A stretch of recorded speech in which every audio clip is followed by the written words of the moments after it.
Good day everyone, especially to our professor, Dr. Maida L. Cantong, and welcome to Med 203, the Foundation of Education. I am Aprilyn A. Esmundo, your discussant for today. My topic is the continuation of the report of Ma'am Hanijin Corpus, the Philosophical Foundation. Progressivism is one of the educational philosophies originating from pragmatism. Hence, all that we discuss about pragmatism holds true for progressivism. Besides Dewey's contribution, other scholars in this area include Montessori, Cornelius, and Rousseau. Their studies and research were geared towards identifying the most appropriate type and nature of curriculum for learners. Progressivist education seeks to promote democratic schooling as well as social living. The other major emphasis is on a child or learner-centered curriculum. The curriculum, therefore, is based on the learner's interests, needs, abilities, and aspirations, among other characteristics of the learners. Progressive education curriculum emphasized approaches to the teaching-learning process, namely, teacher-pupil planning of curriculum activities, flexible curriculum and individualized instruction, and learner-centered teaching and learning methodology. Selection of study material in line with the expressed interests and concerns of the learner. Non-formal curriculum activities and physical training in areas like games, related hobbies, and other co-curricular areas. The aim of this form of education is to provide a learning atmosphere that allows children maximum self-direction and to reduce teacher domination in the teaching and learning process. Concerning progressivism, the emphasis is on a child-centered curriculum, which necessitates a flexible and broad curriculum. There is also an emphasis on practical skills.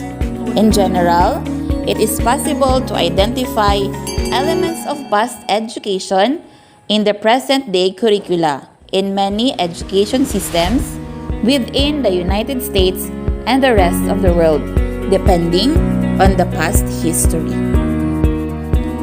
Next is Reconstructionism. Reconstructionism holds on to an anthropological, sociological philosophy that would put schools at the forefront of remaking society. Reconstructionism evolved from a critical perspective of the work of the progressivists, who put much emphasis on the needs of the child, sometimes at the expense of societal needs. Reconstructionist educational aims are to improve and reconstruct society as need to be, as well as education for change and social reform. Thus, the study of contemporary social problems become the centerpiece of curriculum content.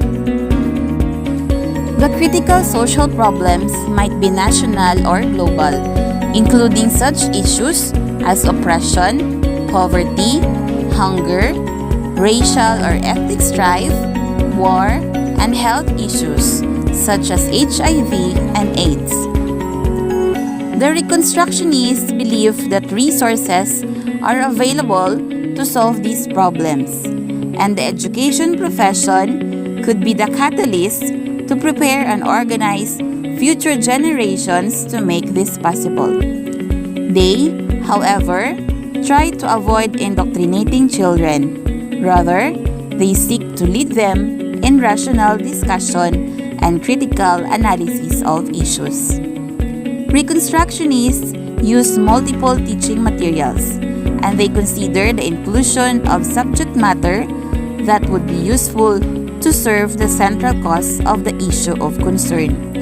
Planning of curriculum often involves various stakeholders, including learners, parents, and community leaders. The next philosophy is the existentialism.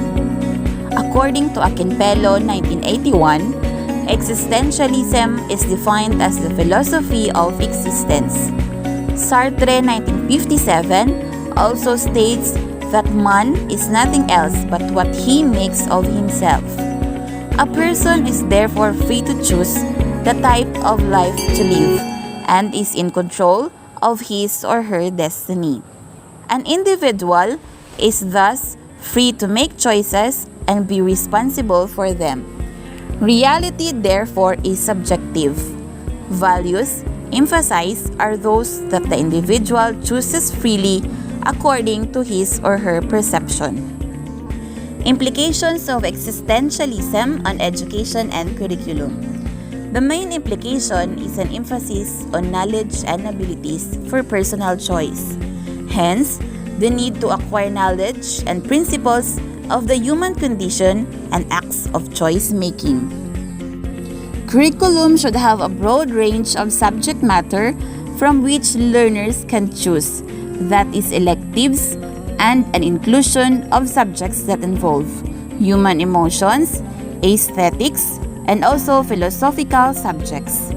Most important is that philosophy can free learners to expand their learning and what they believe.